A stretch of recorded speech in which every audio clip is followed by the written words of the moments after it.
Class 11th के प्यारे प्यारे बच्चों, welcome back to gravity circle. क्या हाल चाल? सब ठीक, सब बढ़िया, चलो ग्रेट। ओके, तो हम लोग प्यारे बच्चों इक्विलिब्रियम चैप्टर पढ़ रहे हैं और पिछले वीडियो में हम लोगों ने पीएच वगैरह तक की बात, पीएच स्केल की बात, पीएच के कैलकुलेशंस की बात बहुत अच्छे तरीके से कर ली थी। आज हम लोग स्टार्ट करने वाले हैं एक नया topic that is called as ionization. Ionization of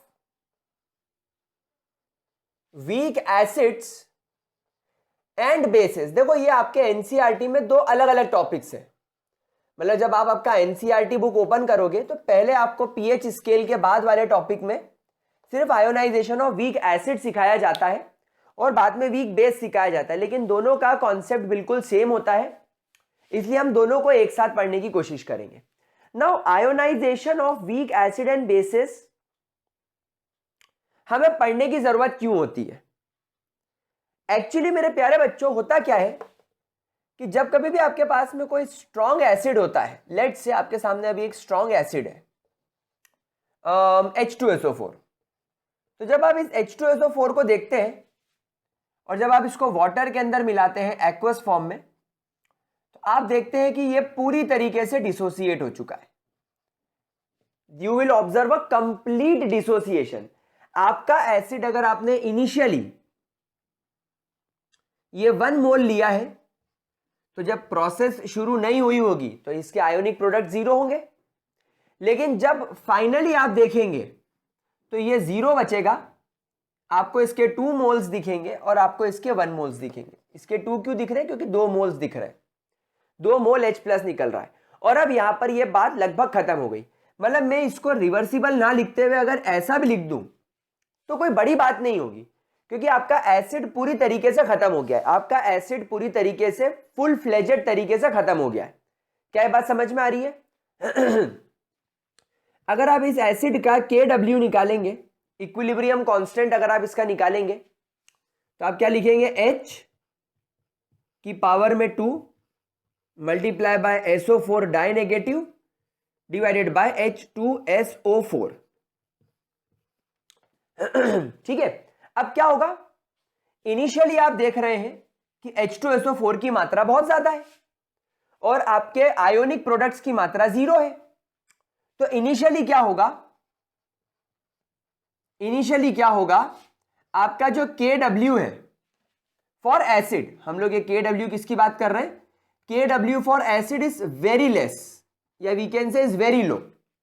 लेकिन जब रिएक्शन आपकी फाइनल की तरफ बढ़ेगी तो फाइनली क्या होगा? आप देखो H2SO4 का कॉन्सेंट्रेशन 0 हो गया और H और SO4 का बढ़ गया। मतलब जब आप देखेंगे कि H2SO4 की मात्रा लगभग नेग्लिजिबल हो गई और 2 एंड ये 1, इसका कॉन्सेंट्रेशन बढ़ने लगा। भाई मैं ये तो नहीं कह रहा कि ये पूरा 0 हो जाएगा, आप इसको ऐसा मान लीजिए कि ये 0.00001 बचेगा। समझ रहे? यानी बिल्कुल नेग्लिजिबल हो जाएगा। तो यहां पर कुछ मात्रा H2SO4 की बचेगी, लेकिन वो इतनी छोटी होगी कि उसका कोई जवाब नहीं। लेकिन 0 नहीं होगी। 0 रखोगे तो पूरा ही फिर गड़बड़ हो जाएगा। तो 0 ना रखते हुए इसको बहुत कम करेंगे। वहीं पर ये बन जाएगा आपका लेट से 1.99999 मोल्स, और ये भी बन जाएगा आपका 0.99999, जैसा आप समझ लो इसको अप्रॉक्स। तो यहां पर जब आप इसके कॉन्सेंट्रेशन की वैल्यू रखोगे तो भाई ये और ये डायरेक्टली प्रोपोर्शनल है। ये बढ़ेगा तो KW बढ़ेगा, SO4 डाई नेगेटिव बढ़ेगा तो भी KW बढ़ेगा। So finally KW for acid is extremely high, is extremely high. मतलब क्या समझ में आया इस चीज से? मुझे इस चीज से एक बात समझ में आई कि जैसे जैसे मेरा एसिड अपने प्रोटॉन्स को डिसोसिएट करना स्टार्ट करेगा, हमारे एसिड के KW की वैल्यू बढ़ना स्टार्ट हो जाएगी। जैसे जैसे हमारा एसिड एक्वस फॉर्म में जाकर H पॉजिटिव आयन छोड़ना स्टार्ट करेगा, H पॉजिटिव आयन रिलीज करना स्टार्ट करेगा, वैसे वैसे यहां पर H+ और SO4 का कॉन्सेंट्रेशन बढ़ने लगेगा। मतलब वैसे वैसे आपका KW का वैल्यू बढ़ने लगेगा। सो देयरफॉर यहां से आप एक बात हमेशा सीख के चलिएगा, KW अगर ज्यादा है तो आपके एसिड की स्ट्रेंथ भी बहुत ज्यादा होगी। तो आपके एसिड की स्ट्रेंथ भी क्या होगी? बहुत ज्यादा हाई होगी। क्या बात समझ में आ गई आप लोगों को? अच्छा, क्या आप लोगों को पी के डब्ल्यू निकालने का फॉर्मूला पता है? Yes, that is negative logarithm base 10 of के डब्ल्यू। मतलब के डब्ल्यू और पी के डब्ल्यू में नेगेटिव लोगैरिथम है, मतलब ये दोनों एक दूसरे के उल्टे पुल्टे हैं। मतलब अगर आपके के डब्ल्यू की वैल्यू बहुत बड़ी है तो उसके पी के डब्ल्यू की वैल्यू उतनी छोटी होगी, क्योंकि आप उसका नेगेटिव लोगैरिथम ले रहे हैं, आप उसको नेगेटिवली लॉग में लेकर जा रहे हो, समझ रहे हो? तो नेगेटिव लोगैरिथम अपोजिट डायरेक्शन में काम करता है। तो यहां पर एक बात और ध्यान रखना, तो इसी वजह से एक बात और ध्यान रखना, अगर आपके पी के डब्ल्यू की वैल्यू छोटी है तो आप यहां पर एक बात ध्यान रखिएगा कि आपका एसिड का जो स्ट्रेंथ है वो एज यूजुअल हाई होगा। क्यों? क्योंकि हम लोग सब जानते हैं कि K W is inversely proportional to P K W, क्योंकि के डब्ल्यू और पी के डब्ल्यू में नेगेटिव लोगैरिथम का फर्क है। यह बात मैंने किससे करी? आपकी स्ट्रॉन्ग एसिड से रिलेटेड मैंने ये बात करी। किससे रिलेटेड बात करी मैंने आप लोगों से? ये स्ट्रॉन्ग एसिड से रिलेटेड बात करी। समझ में आ गई बात इतनी आप लोगों को? ये आई थिंक बिल्कुल जेन्युइन सी और बिल्कुल जनरल सी बात है। अब अगर मान लो इसकी जगह आपके पास में कोई स्ट्रॉन्ग बेस हो, फॉर एग्जांपल आपके पास में एक स्ट्रॉन्ग बेस है MOH टाइप का, तो वो भी इस प्रकार डिसोसिएट होगा M positive and OH negative के अंदर। इनिशियल भी अगर इसका आपने 1 मोल लिया है तो ये 0 0 होगा, लेकिन फाइनली भी लगभग ये पूरी तरीके से डिसोसिएट हो जाएगा। तो ये भी आपको पूरी तरीके से ऑलमोस्ट पूरी तरीके से बना हुआ दिखाई देगा। ये वैल्यूज क्या पता मैं सही लिख रहा हूं या नहीं, अब आप 0 0 कैलकुलेट करने मत बैठना, एक आइडिया ले लो, एक अंदाजा ले लो। तो इसका के डब्ल्यू फॉर बेस बनेगा और वो क्या बनेगा? M positive multiply by active mass या concentration of OH negative upon MOH। तब आप यहां पर भी देखो, जैसे जैसे आप इनिशियल से फाइनल की ओर बढ़ रहे हो MOH की वैल्यू कम हो रही है, MOH की वैल्यू कम हो रही है और M positive and OH negative की वैल्यूज बढ़ रही है। तो इसके लिए भी आप सेम फंडा यूज करेंगे, के डब्ल्यू फॉर बेस लो होगा, बाद में के डब्ल्यू फॉर बेस बढ़ जाएगा। तो जितनी ज्यादा के डब्ल्यू फॉर बेस की वैल्यू होगी उतना ज्यादा आपके बेस की स्ट्रेंथ बढ़ेगी। जितना ज्यादा आपके बेस का पी के डब्ल्यू छोटा होगा, क्योंकि वहां पर भी आप नेगेटिव लोगैरिथम ही निकाल रहे हो, तो आपके बेस की स्ट्रेंथ उतनी ज्यादा ही हाई होगी, क्योंकि बेसेस के लिए भी सेम फंडा काम करता है। लेकिन यहां पर एक प्रॉब्लम यह है कि आपका स्ट्रॉन्ग एसिड और स्ट्रॉन्ग बेस तो लगभग पूरी तरीके से डिसोसिएट हो गया, यानी यहां पर आपके H2SO4 के कॉन्सेंट्रेशन की, आपका जो भी स्ट्रॉन्ग बेस है उसके कॉन्सेंट्रेशन की वैल्यू तो नेग्लिजिबल हो गई। लेकिन यह फंडा आपके वीक एसिड्स और वीक बेसिस में काम करेगा क्या? क्योंकि वीक एसिड्स और वीक बेसिस तो पूरी तरीके से डिसोसिएट होते ही नहीं है। मतलब आपको 0.00000001 कॉन्सेंट्रेशन एसिड का मिलेगा ही नहीं, वो ज्यादा हो सकता है। तो अब हमें यहां पर एक टेक्निक सीखनी होगी कि हम पता लगा सके कि एक वीक एसिड और एक वीक बेस कितने हद तक टूटा है। यानी ये जो वैल्यूज आपके सामने मैंने रखी है, ये वैल्यू कैसे मिलेगी एक वीक एसिड की, एक वीक बेस की, क्यों, कितने अमाउंट में, किस हद तक, किस एक्सटेंट तक डिसोसिएट हुआ है, यानी अपने केटायन और एनायन में ब्रेक हुआ है, ये हम लोग पता लगाएंगे। बट अगर देखना चाहो तो एक बार इसका स्क्रीनशॉट ले लो। वैसे कोई जरूरी नहीं है, ये जरूरी चीज बस ये है के डब्ल्यू और पी के डब्ल्यू का रिलेशनशिप। अच्छा, ये रिलेशनशिप अपने वीक बेसिस और वीक एसिड्स में भी यही काम करेगा। ऐसा नहीं है कि ये स्ट्रॉन्ग में ही काम करता है, भाई ये तो हर जगह काम करेगा। ये तो एक मैथमेटिकल वैल्यू है के डब्ल्यू। भाई वीक बेस में क्या होगा, वीक एसिड में क्या होगा, धीरे धीरे डिसोसिएशन होगा, यानी इसकी मात्रा तो कम ही होनी है, इसकी मात्रा तो बढ़नी है। हाँ, ज्यादा नहीं बढ़ेगी पर बढ़ तो रही है ना। तो के डब्ल्यू बढ़ेगा तो एसिडिक स्ट्रेंथ बढ़ेगी, पी के डब्ल्यू घटेगा तो एसिडिक स्ट्रेंथ बढ़ेगी। बेस के लिए भी यही होगा, नोट कर लो एक बार जरा। ओके, चलो बहुत बढ़िया। अब हम लोग चलते हैं बिना टाइम वेस्ट करे हमारे वीक बेस की तरफ और वीक एसिड्स की तरफ। उसके पहले मैं तुमको लॉ सिखा देता हूं। एनसीईआरटी में क्या पता यार, मेरे को दिखा नहीं वो लॉ, बट जैसे अपन सिनगेज वगैरह या कोई अच्छी बुक पढ़ते हैं तो उसमें ये लॉ जरूर आता है, and that law is called as Ostwald law of dilution. Ostwald law of dilution, Ostwald law of dilution. ये क्या कहता है? ये लॉ बहुत अच्छा है, वैसे आपके बहुत काम में आएगा, अब इसको याद रख लीजिएगा। The degree of dissociation, the degree of dissociation, जिसको हम लोग कहां से डिनोट करते हैं? एल्फा से, is directly proportional to the dilution of the solution, dilution of the solution. क्या मतलब? ध्यान से सुनिएगा इस बात को। देखो, सबसे पहली बात सर, ये डिग्री ऑफ डिसोसिएशन नाम की क्या वाला है? देखो मेरी बात समझना, जैसे मान लो आपके पास में वीक एसिड है जो इस तरीके से टूट रहा है, M पॉजिटिव और A नेगेटिव है। चलो इसको H कर दो, हा हा हा, हा कर दो, हा हा हा, ये H पॉजिटिव है, A नेगेटिव के अंदर। मैंने बोला कि इनिशियली इस HA का कॉन्सेंट्रेशन है 1 मोल, इनका 0 होगा, but after time T, after time T मैंने देखा कि इस 1 मोल में से, इस 1 मोल में से अल्फा अमाउंट में या अल्फा मॉलिक्यूल्स डिसोसिएट हो गए। इस 1 मोल में से अल्फा मोल्स डिसोसिएट हो गए, मतलब डेफिनेटली ये अल्फा जो होगा ये 1 से वैल्यू छोटी होगी। तो अगर HA के 1 मोल में से अल्फा मोल्स टूट गए तो H के अल्फा मोल्स बनेंगे और A नेगेटिव के भी अल्फा मोल्स बनेंगे। इसको अगर आप और अच्छे से देखना चाहो तो let's take an example, let's take an example, 1 mole में से 0.2 मोल्स टूट गए, तो ये अल्फा क्या बताता है? ये बताता है कि 1 मोल में से कितने मोल्स, 1 मोल एसिड वीक या 1 मोल बेस जो कि वीक टाइप का है, या दुनिया में कोई भी चीज के लिए आप अप्लाई कर सकते हो, किसी भी सॉल्ट के लिए, एसिड के लिए, बेस के लिए, किसी के लिए भी अप्लाई कर सकते हो, लेकिन वो कोई भी चीज 1 मोल होनी चाहिए।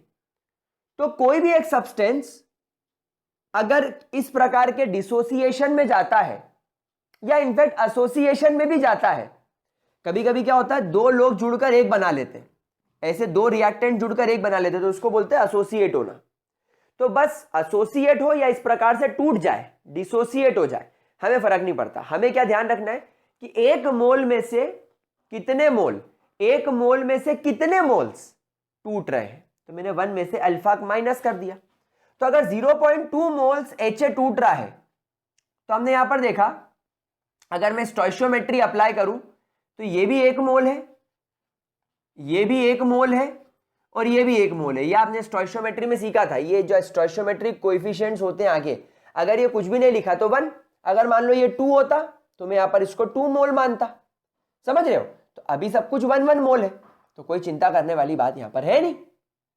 ठीक है, तो यहां पर ये कितना बना 0.2 मोल और ये भी कितना बना 0.2 मोल। तो आप इसको या तो ऐसे लिख लो या तो आप इसको ऐसे लिख लो, लेकिन हमको पता नहीं होता ना कि कितना डिसोसिएट हुआ है, इसलिए हम इसको अल्फा लेकर चलते हैं। क्या बात समझ में आ गई?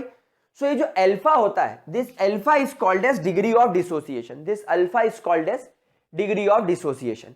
और ये डिग्री ऑफ डिसोसिएशन यानी कि आपका 1 मोल वीक एसिड, आपका जो ये 1 मोल वीक एसिड है ये कितना टूटा, ये 1 मोल वीक एसिड का डिग्री ऑफ डिसोसिएशन ये अल्फा कितना है, ये वैल्यू कितनी बड़ी या कितनी छोटी हो सकती है, ये किस पर डिपेंड करेगी? डाइल्यूशन पर। आपने पानी को कितना डाइल्यूट किया है, आपने उस एसिड के या बेस के जो सॉल्यूशन बनाया है उसमें आपने कितना पानी ऐड करके उसको कितना डाइल्यूट किया, ये चीज बेसिकली उस पर डिपेंड करेगी। तो ये होता है आपका ओसवाल्ड लॉ ऑफ डाइल्यूशन। ठीक है, चलो आगे बढ़े। पक्का?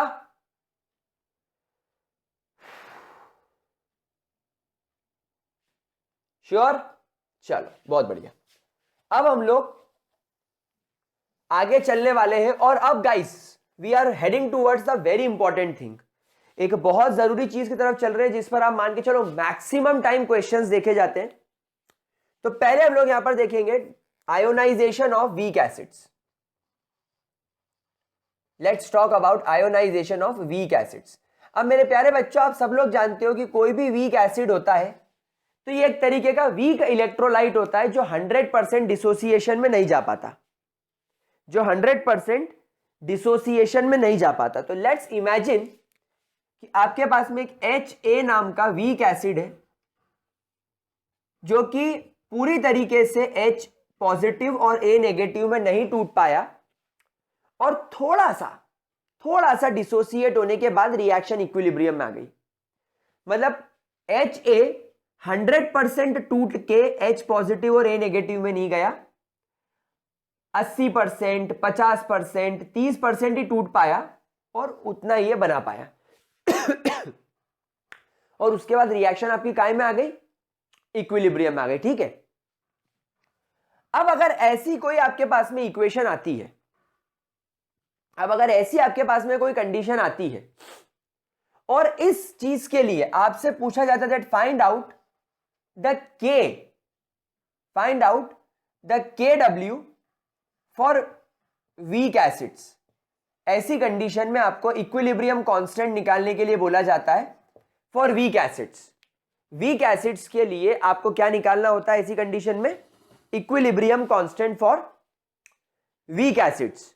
अब गाइस ये जो KW है ये यूजुअली आप इसको आयोनाइजेशन कांस्टेंट बोलते हो फॉर वाटर, लेकिन यहां पर हम हर जगह KW ना इस्तेमाल करते हुए हम इसको एक नया टर्म दे देंगे that is called as KA, and this KA is nothing but the dissociation constant. KA is nothing but the dissociation constant of weak acids, यानी ये जो आपका वीक एसिड्स होता है ना, आप उसके लिए काय की वैल्यू निकालते हैं KA। अब इसके KA की वैल्यू कैसे निकालें, तो हम लोग सब जानते हैं कि जो KA की वैल्यू निकालने का तरीका सेम होता है, active mass of H positive multiply by active mass of A negative divided by active mass of HA। लेकिन यहां पर सबसे बड़ा सवाल यह आता है कि सर हमें कैसे मालूम पड़ेगा कि H पॉजिटिव की वैल्यू कितनी होगी, A नेगेटिव की वैल्यू कितनी होगी, HA की वैल्यू कितनी होगी, क्योंकि यहां पर ये भाई साहब पूरी तरीके से नहीं टूट रहे हैं, ये न जाने कब रुक जाए, ये टूटना न जाने कब रुक जाए और ये न जाने कब इक्विलिब्रियम में आ जाए, तो ये मालूम कैसे पड़ेगा। तो इसके लिए हमारे पास में एक टेक्निक होती है, हम कहते हैं लेट्स से इनिशियली मेरे पास में HA के C मोल्स है। अब ये C मोल्स 1 नहीं है, 1 से ज्यादा भी हो सकते हैं, 1 से छोटे भी हो सकते हैं, तो इसके मोल्स शुरुआत में तो 0 होंगे। ठीक है, नाउ बाद में हमने देखा गया कि C में से C अल्फा मोल्स डिसोसिएट हो गए। C में से कितने मोल्स डिसोसिएट हो गए, C alpha, where C is your moles and alpha is your extent of dissociation, या हम कहें डिग्री ऑफ डिसोसिएशन। तो HA कितना बना, C अल्फा, और A कितना बना, C अल्फा। सो फाइनली क्या हुआ, C में से C अल्फा चले गए, तो फाइनल वैल्यू कितनी बची, C माइनस C अल्फा, क्योंकि रिएक्टेंट का हमेशा सब्ट्रैक्शन होता है, खत्म होता है ये, और H पॉजिटिव कितना बन गया, C अल्फा, और A नेगेटिव कितना बन गया, C अल्फा। तो आपके पास में ये इनका कॉन्सेंट्रेशन हो गया। हमने ये सब काय में ले रखा था, कॉन्सेंट्रेशन, C मतलब कॉन्सेंट्रेशन। तो अब यहां पर आप जरा ये वैल्यू KA में रख के देख लो, what is the value of H positive, C alpha, multiply by A negative की वैल्यू भी क्या है, C alpha, divided by C minus C alpha. C multiply by C will become C square, alpha multiply by alpha will become alpha square, C मैंने यहां पर common ले लिया, 1 minus alpha, एक C ने इस C को काट दिया, सो फाइनल आपके KA की वैल्यू आएगी C alpha square upon 1 minus alpha. ये है आपका degree of dissociation, concentration and dissociation constant for weak acid का फॉर्मूला। इस तरीके से आप इसको निकालेंगे और ये बहुत ज्यादा इजी है, कोई परेशानी वाली बात नहीं है।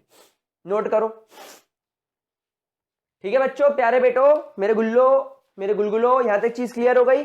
अच्छा अब देखो आपको क्वेश्चन कैसा आएगा भाई, एक वीक एसिड दे देंगे, बोल देंगे पानी में डाला तो डिसोसिएट हो रहा है।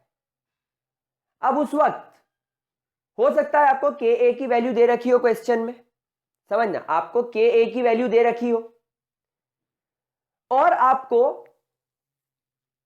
के ए की वैल्यू की मदद से आपको एच ए की वैल्यू, एच पॉजिटिव की वैल्यू निकालनी पड़े।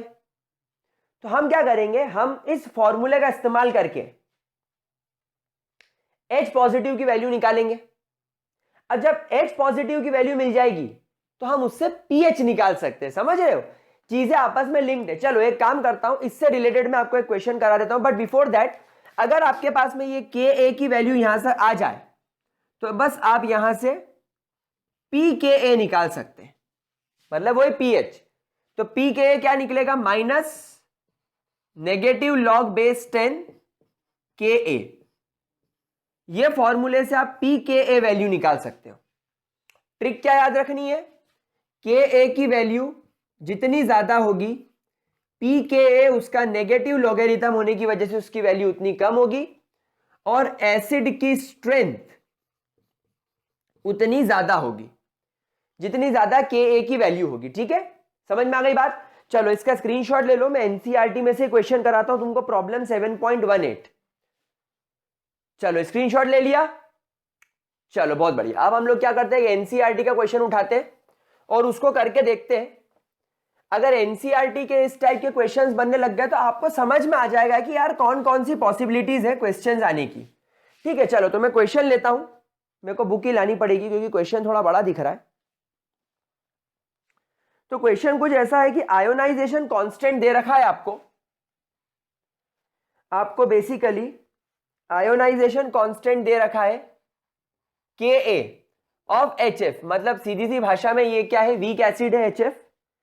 और हम लोग सब जानते हैं कि बहुत वीक एसिड होता है क्योंकि हाइड्रोजन और फ्लोरीन में, फ्लोरीन बहुत इलेक्ट्रोनेगेटिव है, वो हाइड्रोजन को छोड़ता ही नहीं है, तो आपको H प्लस आयंस मिलना ना के बराबर है। आप देखो इसके के ए की वैल्यू भी बहुत छोटी है, 10⁻³ से 10⁻+3 के बीच में अगर ये डिसोसिएशन कांस्टेंट की वैल्यू कभी रहती तो मैं इसको मॉडरेट एसिड मानता।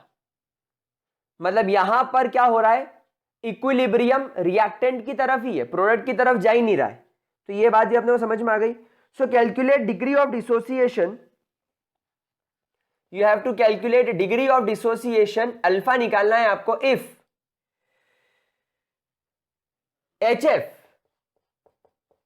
is in 0.02 molar solution, 0.02 molar solution. आपको यहां पर HF का सॉल्यूशन कितना दे रखा है, 0.02 मोलर सॉल्यूशन दे रखा है।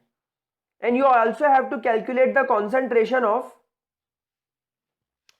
और ये बोल रहा है साथ साथ में कैलकुलेट द कॉन्सेंट्रेशन ऑफ, अच्छा H3O पॉजिटिव का भी निकालना है, F नेगेटिव का भी निकालना है, HF का भी निकालना है, और इस सॉल्यूशन का पीएच। अरे बाप रे, यानी इसमें सब पूछ लिया, टेक्निकली इसके अंदर आपसे सब पूछ लिया। ठीक है, चलो तो इस क्वेश्चन को सॉल्व करने के लिए मुझे आपके साथ में सबसे इंपॉर्टेंट चीज जो ब्रह्मास्त्र कहलाता है वो डिस्कस करना पड़ेगा।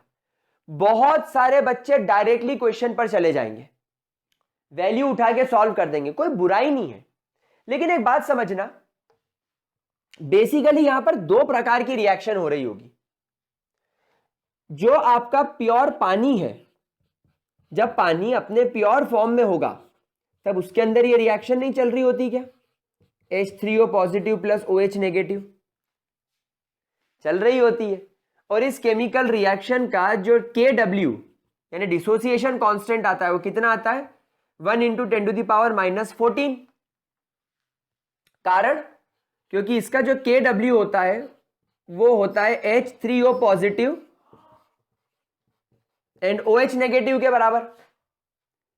और जब पानी न्यूट्रल होता है तो इसकी वैल्यू 10 टू द पावर -7 होती है और इसकी वैल्यू भी 10 टू द पावर -7 होती है। तो दोनों को वैल्यू को मल्टीप्लाई करेंगे तो इसके बराबर आएगी। ये बात आप बहुत अच्छे से जानते हो। दूसरी रिएक्शन क्या चल रही होगी मेरे लाडले बच्चों, HF की। HF को आपने जैसे ही पानी के अंदर मिलाया होगा, इसका आयोनाइजेशन शुरू हो गया होगा और ये बनने लगा होगा H3O पॉजिटिव और आपका F नेगेटिव। और इस केमिकल रिएक्शन का Ka आपको दे रखा है 3.2 इंटू 10 टू द पावर -4। अब यहां पर आपको यह देखना है कि इन दोनों वैल्यूज में से मैं किसको कंसीडर करूं, मतलब क्या ये रिएक्शन कंसीडर करूं इसके साथ में, यानी इन दोनों को जोड़ के सॉल्व करूं या नहीं करूं। तो यहां पर जब मैं ध्यान से देखता हूं तो यार Kw की वैल्यू 10 टू द पावर -14 है, मतलब it is an extremely small value, it is an extremely small value. और वहीं अगर मैं इसके मुकाबले Ka को कंसीडर करूं तो it is only 10 to the power -4, यानी ये इससे 10 गुना ज्यादा बड़ी वैल्यू है। It is an extremely large value, it is an extremely large value, काफी ज्यादा बड़ी वैल्यू है, बहुत ज्यादा बड़ी वैल्यू है। तो यहां पर हम लोग एक काम करते हैं, लेट्स इग्नोर Kw। जिस प्रकार लड़कियां आपको इग्नोर करती है आप भी इसको इग्नोर मार दो, इस रिएक्शन को इग्नोर मार दो। So the way girls ignores you, you have to ignore this value, भूल जाओ इसको। पानी के आयोनाइजेशन को या पानी के डिसोसिएशन को इग्नोर मार दो, मतलब हम इसी को लेकर सॉल्व करेंगे, मतलब हम डायरेक्टली ये वैल्यू लेकर चीज सॉल्व कर सकते हैं। वैसे तो आप हमेशा यही करेंगे, लेकिन मैंने आपको बता दिया कि आप ऐसा क्यों करेंगे। भाई हर चीज को क्यों करते हैं वो पता होना चाहिए। तो हम रिएक्शन क्या लिखे, HF is getting dissociated like H positive and F negative। मैंने पानी नहीं लिखा, पानी हटा दिया मैंने, चलेगा, कोई प्रॉब्लम नहीं है। अगर आप चाहो तो आप यहां पर ऐसा लिख सकते हो, कोई परेशानी नहीं है। HF प्लस H2O इस तरीके से H3O positive plus F negative, कोई घबराने वाली बात नहीं है, आप ये लिख सकते हो, ठीक है। चलो अब इस रिएक्शन को सॉल्व करना स्टार्ट करते हैं। हमसे पूछा गया है अल्फा निकालना है। क्या पूछा गया है? अल्फा निकालना है। तो एक काम करो, पहले तो आप इसका इनिशियल कॉन्सेंट्रेशन देख लो कितना था, 0.02 मोलर सॉल्यूशन था। ये 0 होगा, ये 0 होगा शुरुआत में। बाद में 0.02 में से 0.02 अल्फा डिसोसिएट हो गया होगा, तो ये अल्फा और ये अल्फा बना होगा। तो फाइनल वैल्यू क्या बनी होगी? 0.02, यानी इनिशियल में से 0.02 अल्फा माइनस हो गया। याद करो मैंने आपको वैल्यू सिखाई थी, C 0 0 C alpha alpha alpha, तो C minus C alpha alpha alpha. So KW की वैल्यू क्या हो गई थी? Alpha, sorry this is C alpha sorry, C alpha square upon C minus C alpha, and ये बन गया था C alpha square upon 1 minus alpha, क्योंकि C कॉमन लेके डिवाइड कर दिया था, याद करो। तो ये कुछ ऐसी इक्वेशन ही दिख रही है आपको। तो ये भी 0.02 अल्फा होगा, ये भी 0.02 अल्फा होगा, जितना टूटा उतना बना। तो ये 0.02 अल्फा 0.02 अल्फा। तो आप अगर इतना ना भी लिखते और सीधे ये फॉर्मूला इस्तेमाल करते तो भी कोई समस्या नहीं थी। तो हम यहां पर सीधे सीधे KW लिखेंगे, KW is equal to C alpha का स्क्वायर, C अल्फा का स्क्वायर। तो C क्या है आपका? 0.02 इंटू अल्फा का square divided by 1 minus alpha, 1 minus alpha. ठीक है, ये चीज क्लियर हो गई। ये आपका फॉर्मूला बन गया। अब यहां पर आपको KW की वैल्यू तो दे रखी है, तो आप यहां पर एक काम करो, KW की वैल्यू लिखो 3.2 into 10 to the power -4 is equal to 0.02 alpha square upon 1 minus alpha. इसको दे जाके मल्टीप्लाई में मार दो। जब आप इसका मल्टीप्लाई मारोगे तो ये हो जाएगा 3.2 into 10 to the power -4 minus 3.2 into 10⁻⁻4 alpha is equal to 0.02 alpha square. ठीक है मेरे प्यारे बच्चों, कोई परेशानी?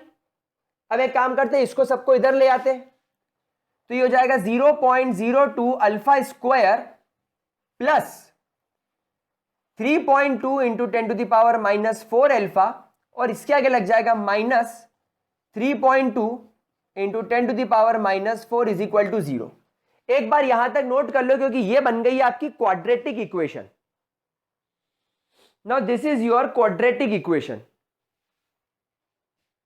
एक बार देख लो प्यारे बच्चों, इसको ध्यान से देख लिया? अच्छा, अब एक काम करता हूं, इस क्वाड्रेटिक इक्वेशन को मैं थोड़ा और सिंप्लीफाई कर देता हूं। पूरी इक्वेशन को 2 से डिवाइड कर दो। पूरी इक्वेशन को किससे डिवाइड कर दो?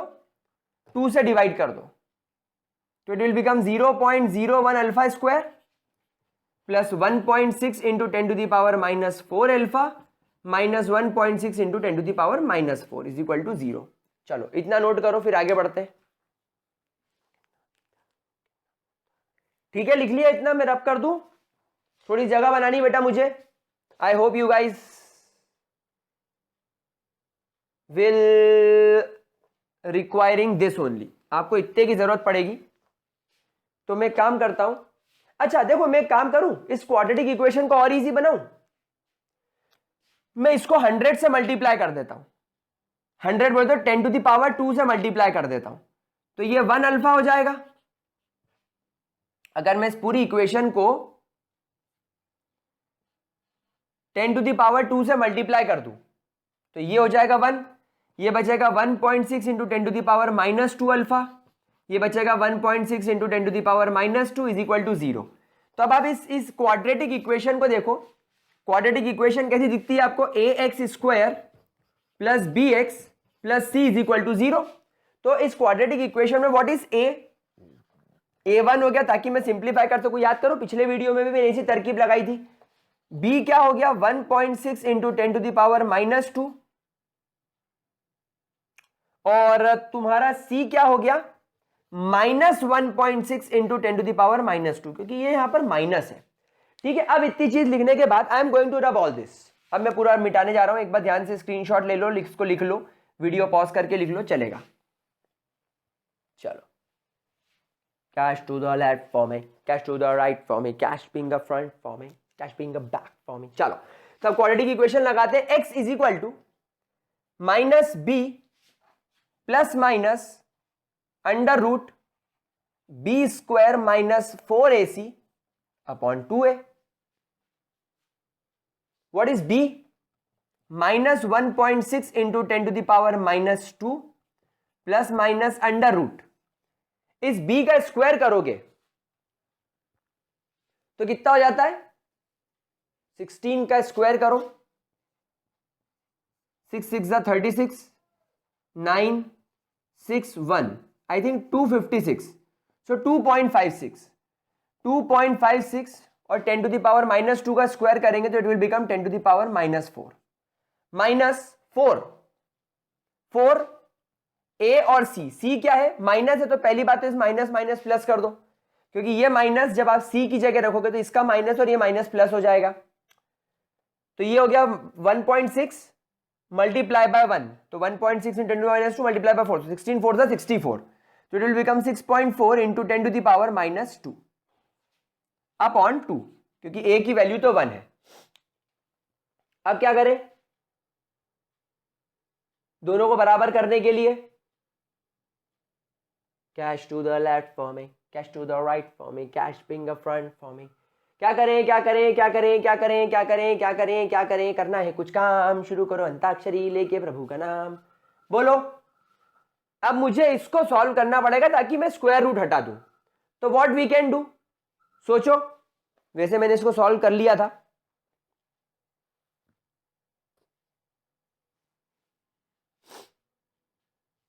मेरे ख्याल से सबसे बेस्ट तरीका पता है क्या है? इसको 4 कर देते हैं, क्योंकि उसमें मालूम है क्या होगा, जब अपन स्क्वायर रूट हटाएंगे ना तो ये -4 इजीली -2 में चला जाएगा। -2 में तकलीफ होगी, तो ये 6.4 इंटू 10 टू द पावर -2 में अपन एक काम करते हैं, डेसिमल को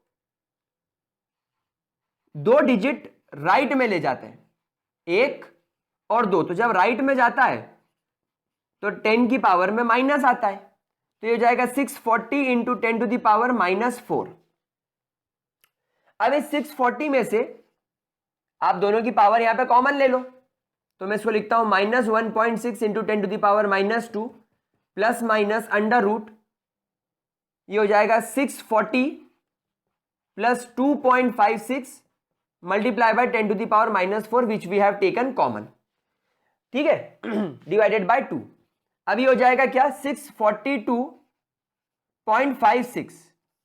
जैसे मैं स्क्वायर रूट हटाऊंगा, 1.6 into 10 to the power -2 plus minus ये 10 टू द पावर -2 हो जाएगा। हमेशा ध्यान रखना, जब कभी भी आप 10 की पावर में स्क्वायर रूट हटाते हो तो स्क्वायर रूट हटाते पावर को डिवाइड करना होता है, तो ये हो जाएगा 10 टू द पावर -2। ये तो इजी हो गया। अब इस 642 को देखो, एक अजीब सी पैलेटेबल सी फीलिंग आती है कि अगर मैं 25 का स्क्वायर करूं, 25 into 25, if I am not mistaking it is 625, जो इससे थोड़ा छोटा है, लेकिन वहीं पर मैंने 26 का स्क्वायर किया था तो वो मुझे 676 मिला था। 26 का स्क्वायर 676 मिला था। अगर मैं 25 का स्क्वायर करूं तो ये 625 होता है, और अगर 26 का स्क्वायर करूं तो ये 676 होता है। ये वैल्यू इन दोनों के बीच की है, तो नंबर भी इन दोनों के बीच का ले लूं, अगर कोई परेशानी नहीं हो तो 12.5 ले लूं, 25.5 ले लूं, ले सकते हैं सर, कोई दिक्कत नहीं। 25.5 into 10 to the power -2 upon 2। अब देखो यहां पर कितना मजा आया, यहां पर ये पावर भी सेम हो गई, इसलिए मैंने -2 करा था। इसको चाहता तो मैं इसको -4 कर लेता, लेकिन फिर गड़बड़ी होती, इसलिए मैंने -2 ले लिया। अब गाइस एक बात हमेशा ध्यान रखना, डिसोसिएशन कांस्टेंट वगैरह में you always have to neglect the negative, यानी यहां पर जो प्लस माइनस में जो माइनस है इसको नेग्लेक्ट कर दो। कर दिया साहब। अब इसमें से इसको माइनस किया तो 25.5 में से अगर आप 1.6 को माइनस करेंगे तो मिलेगा 9, 23.9, यानी अप्रोक्सीमेटली 24 मान लो यार, काय को झंझट पाल रहे हो। तो हो जाएगा 24 multiply by 10 to the power -2, common ले लिया 2, तो ये हो जाएगा 12 इंटू 10 टू द पावर -2, और we can say 0.012, and this is your alpha. ये तुम्हारे अल्फा की वैल्यू निकल गई। ये हम लोग अल्फा निकाल रहे थे ना, ये हम लोग क्या निकाल रहे थे, अल्फा। तो ये आपके अल्फा की वैल्यू निकल गई, देख लो भैया उठा के 0.12, सॉरी नॉट 0.012, सॉरी मेरे को वही गड़बड़ लग रही थी, that's why I checked, it is 0.12। तो बेटा आपका डिग्री ऑफ डिसोसिएशन निकल गया, पहला क्वेश्चन सॉल्व हो गया आपका। देखो अल्फा की वैल्यू निकाल ली हम लोगों ने। जल्दी से इसका स्क्रीनशॉट लो ताकि हम लोग आगे बढ़ सके। तो मैं यहां पर भी लिख देता हूं, आप लोग जब तक स्क्रीनशॉट ले रहे हो। अल्फा इज 0.12, पॉजिटिव लेंगे, नेगेटिव तो कुछ होता नहीं। आप बताओ नेगेटिव डिसोसिएशन कुछ होता है क्या? भाई डिसोसिएशन जितना हो रहा है तो पॉजिटिव में लिखना पड़ेगा ना। नेगेटिव डिसोसिएशन क्या होता है? कुछ भी नहीं होता। जो टूट रहा है वो बताना है कि भैया एक बिस्किट में से 10 बिस्किट में से 4 खा लिए, तो वो 4 को 4 ही लिखोगे ना कि -4 लिखोगे? 4 लिखेंगे। 10 में से 4 गए, बाद में 4 गए लिखेंगे, लेकिन 4 तो 4 ही होगा ना। तो ये आपने क्वाड्रेटिक इक्वेशन की मदद से और थोड़ा सा अपना दिमाग लगा के अल्फा की वैल्यू निकाल ली। अब क्या करें, चलो अब कॉन्सेंट्रेशन निकाल लेते हैं। H3O पॉजिटिव का कॉन्सेंट्रेशन कितना है? 0.02 अल्फा। तो अल्फा की जगह आप मल्टीप्लाई कर दो 0.12 से, तो जो भी वैल्यू मिलेगी वो अल्फा का कॉन्सेंट्रेशन हो गया। F नेगेटिव का कितना है? वही 0.02 अल्फा। तो 0.02 मल्टीप्लाई बाय 0.12। और HF का कितना है? HF का कितना होगा? Net 0.02 minus 0.02 alpha. तो आप यहां पर लिखेंगे 0.02 माइनस 0.02 मल्टीप्लाई बाय 0.12। बस आप इसको सॉल्व कर लीजिएगा, आपको क्या मिल जाएगी? वैल्यूज मिल जाएगी। चलिए मैं आपको सॉल्व करके दे देता हूं इनकी वैल्यूज। थोड़ा कैलकुलेटर लगेगा यहां पर। पर यूज कर लेते, चलो ठीक है, कोई परेशानी नहीं। डेसिमल में मल्टीप्लीकेशन करने में थोड़ा लफड़ा ही रहता है। On the spot answer 0.0024, 0.0024, 0.0024, 0.0024। अब यहां पर देखो, इसमें से 0.0024 को 2 में से माइनस करेंगे तो कितनी वैल्यू मिलेगी यार? तो 0.02 में से 0.0024 माइनस कर 0.0176, 0.0176, 0.0176, ये आपके HF की वैल्यू हो गई, ये आपके H3O पॉजिटिव की वैल्यू हो गई, ये आपके इसकी वैल्यू हो गई।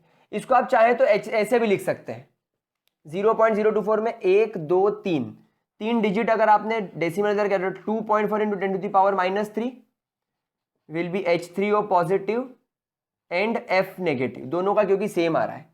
और HF का आप लिख सकते हैं कॉन्सेंट्रेशन 1 2 3 डेसिमल इधर खिसका है तो 1.76 into 10 to the power -3 moles, और we can say moles per litre. तो ये हो गया। अब आपको pH निकालना था, तो pH क्या? It is the negative logarithm base 10 of H positive ion.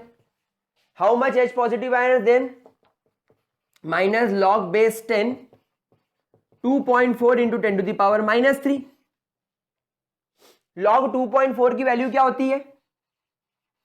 Log base 10 2 की वैल्यू 0.3010 सिखाई थी मैंने, और लॉग 3 की वैल्यू मैंने आपको सिखाई थी 0.477। अब यहां पर लॉग 2.4 की वैल्यू पूछ रहा है, तो log 2.4 की वैल्यू आप इन दोनों के कुछ बीच की ले लो, यानी 30 और 17, 17 का क्या हो गया? आधा 8, यानी कि अपन 0.38 मान ले, तो माइनस 0.38 प्लस ये आगे उतर के log 3 हो जाएगा 3, तो जब आप इसको माइनस करेंगे तो क्या वैल्यू मिलेगी? 2.62 विल बी योर pH। 2.62 के आसपास आपको आपका pH मिलेगा। ठीक है, देखो एग्जैक्टली बढ़िया सॉल्व करा हमने, नोट करो। चलो कर लिया नोट? देखो बेटा, ऐसे क्वेश्चंस करने आने चाहिए। ये जो pH वगैरह मैं निकाल रहा हूं ये आसान है, ये मैं पिछले वीडियोस में डिटेल में एक्सप्लेन कर चुका हूं, बड़े आराम से मैंने आपको सारा फॉर्मूला लगाकर दिखाया था, इसलिए मैंने इनको फटाफट किया। ठीक है, सो दैट हमारा टाइम ना वेस्ट हो। चलिए अब एक क्वेश्चन और करते हैं जो थोड़ा अलग तरीके से किया हुआ है, मतलब एनसीईआरटी में अभी देख रहा था आपका लेक्चर प्रिपेयर करने से पहले, और मैंने देखा कि यार एक क्वेश्चन तो ये जैसे मैंने आपको कराया, तो ये तो अब आपको फंडा क्लियर हो गया कि हाँ सर अगर इस पैटर्न पर क्वेश्चन आएगा तो हम कर लेंगे। लेकिन एक और पैटर्न मुझे दिखा जो थोड़ा सा अलग है। अब यहां पर क्या हुआ पता है? यहां पर आपको pH निकालने को नहीं बोला, यहां पर आपको pH दे दिया, और कैसे लिख के दिया? That pH of 0.1 molar monobasic acid. अब ये घबराना मत कि सर ये मोनोबेसिक एसिड क्या होता है, हमने तो अभी पढ़ा नहीं, पढ़ा देंगे, अभी ये टर्म आई नहीं है, बस तुम मान के चलो ये वीक एसिड है, और इसका pH आपको दे रखा है 4.50। ठीक है, 4.5 दे रखा है, घबराओ मत। तो आपको दिया, आपको पूछा गया that you have to calculate the concentration of H positive species, A negative and HA. You have to calculate the concentration of such H positive, A negative and AH at equilibrium. At equilibrium. और आपको साथ साथ में you also have to find the pKa and the Ka values. आपको pKa और Ka की values निकालनी है। ठीक है, अब जरा इस क्वेश्चन में आगे बढ़ते हैं हम लोग। हम बोलते हैं कि चलो लेट्स से आपका जो मोनोबेसिक एसिड है ये HA नाम का है, ये आपका मोनोबेसिक एसिड है। जैसे ये जाकर पानी में डिसोसिएट होगा ये H पॉजिटिव और A नेगेटिव बनाएगा। क्या बनाएगा? H पॉजिटिव और A नेगेटिव। अब यहां पर आपने जो एसिड लिया है it is 0.1 molar, it is 0.1 molar. अब यहां पर नो डाउट वो पानी का आयोनाइजेशन भी होगा, H2O से H2O रिएक्ट करेगा, एक आयोनाइज होगा, H पॉजिटिव देगा, दूसरा H पॉजिटिव एक्सेप्ट करेगा, और इसका जो Kw का वैल्यू आता है वो 1 इंटू 10⁻⁻14 आता है। और क्योंकि यहां पर H3O पॉजिटिव और OH नेगेटिव दोनों का कॉन्सेंट्रेशन बराबर रहता है, तो इसका जो Ka निकलता है, मतलब इसका जो H3O पॉजिटिव होता है वो कितना होता है, 1 इंटू 10⁻⁻7 मोल्स पर लीटर। अगर मैं इसका pH निकालूं तो pH क्या रहेगा, negative logarithm base 10 H3O positive. So negative logarithm base 10 1 into 10⁻⁻7 log 1 की वैल्यू तो कुछ नहीं होती, हटाओ, log बेस 10 10⁻⁻7 -7 उतर के आगे आ जाएगा तो माइनस और माइनस प्लस 7, और log बेस 10 10 की वैल्यू क्या होती है 1, तो आपका pH हो गया 7। यानी पानी का pH होता है 7, लेकिन आपको जो एसिड दिया है उसका pH दे रखा है 4.5। तो इस सॉल्यूशन का जो आपका pH आया है वो है 4.5 और इसका pH है 7, यानी इसके मुकाबले ये बहुत ज्यादा एसिडिक है। तो कर दो इसको नेग्लेक्ट, इसको कर दो नेग्लेक्ट। दोनों का pH अगर लगभग बराबर होता तो हम दोनों इक्वेशन को कंसीडर करते हैं। यहां पर वाटर को कंसीडर करने की कोई जरूरत नहीं है क्योंकि वाटर का pH 7 होता है और हमारे इस भाई साहब का pH अलग आ रहा है। ठीक है, आगे बढ़े। अब प्रॉब्लम क्या है, आपसे ये क्या पूछ रहा है, आपसे बेसिकली ये पूछ रहा है कि आपको Ka निकालना पड़ेगा, जिसकी मदद से आपको H पॉजिटिव, A नेगेटिव और Ha का कॉन्सेंट्रेशन मिलेगा एट इक्विलिब्रियम। क्या मिलेगा, कॉन्सेंट्रेशन मिलेगा एट इक्विलिब्रियम। लेकिन प्रॉब्लम यह कि आपको यहां पर pH दे रखा है। अगर हम pH को इस तरीके से H पॉजिटिव में कन्वर्ट कर ले, भाई हम लोग pH कैसे निकालते हैं, pH is nothing but negative logarithm of H positive ion base 10। तो आपको यह दे रखा है, इसकी जरूरत है, अगर यह मिल जाएगा तो यह वैल्यू मिल जाएगी। ठीक है, तो हम लोग यहां पर क्या करते हैं, सॉल्व करना स्टार्ट करते हैं, शुरुआत करते हैं pH से। So pH is equal to negative logarithm base 10 H positive. ठीक है, pH कितना है, इट इज 4.5। नेगेटिव उधर ले जाओ तो ये -4.5 हो जाएगा, log बेस 10। अब प्यारे बच्चों यहां पर आपको कुछ ऐसा करना पड़ेगा, यहां पर आपको कुछ ऐसा करना पड़ेगा कि आपके log बेस 10 यहां पर जो वैल्यू हो उस वैल्यू का सम इसके बराबर हो जाए। जैसे अभी तक आप लोग क्या करते थे, 1 इंटू 10⁻7 का -7 का अगर आप log बेस 10 निकालते थे नेगेटिव, तो नेगेटिव log बेस 10, चलो इसको एक काम करो 2 मान लो, अभी 2 है ना, समझ में आ रही बात आप लोगों को, प्लस नेगेटिव log बेस 10 10⁻7 ऐसे करते थे ना। log बेस 10 2 की वैल्यू क्या होती है, मैं आपको सिखा चुका हूं, log बेस 10 2 की वैल्यू होती है 0.30, log बेस 10 3 की वैल्यू होती है 0.47, log बेस 10 4 की वैल्यू होती है 0.60। तो log बेस 10 2 की वैल्यू होती है 30, तो हम यहां पर लिखेंगे नेगेटिव 0.30 प्लस ये -7, तो ये -7 आगे उतर जाएगा, तो -7 माइनस माइनस प्लस हो जाएगा, तो 7 log बेस 10 10, और हम लोग सब जानते हैं हमारे log बेस 10 10 की वैल्यू होती है 1, तो ये हो जाएगा -0.30 प्लस 7, तो क्या वैल्यू आएगी 6.93। तो वो वैल्यू वैसी आ रही है, तो हमें यहां पर इस तरीके की कोई वैल्यू चाहिए, हमें यहां पर इस तरीके की कोई वैल्यू चाहिए, समझ गए बात को। तो हमें यहां पर जो यूटिलिटी लगानी है वो ये वाली लगानी है, log base 10x plus log base 10y। तो log base 10x plus log base 10y, मतलब हमको इस तरीके से इसको लेकर चलना है, बड़े आराम से सॉल्व होगा।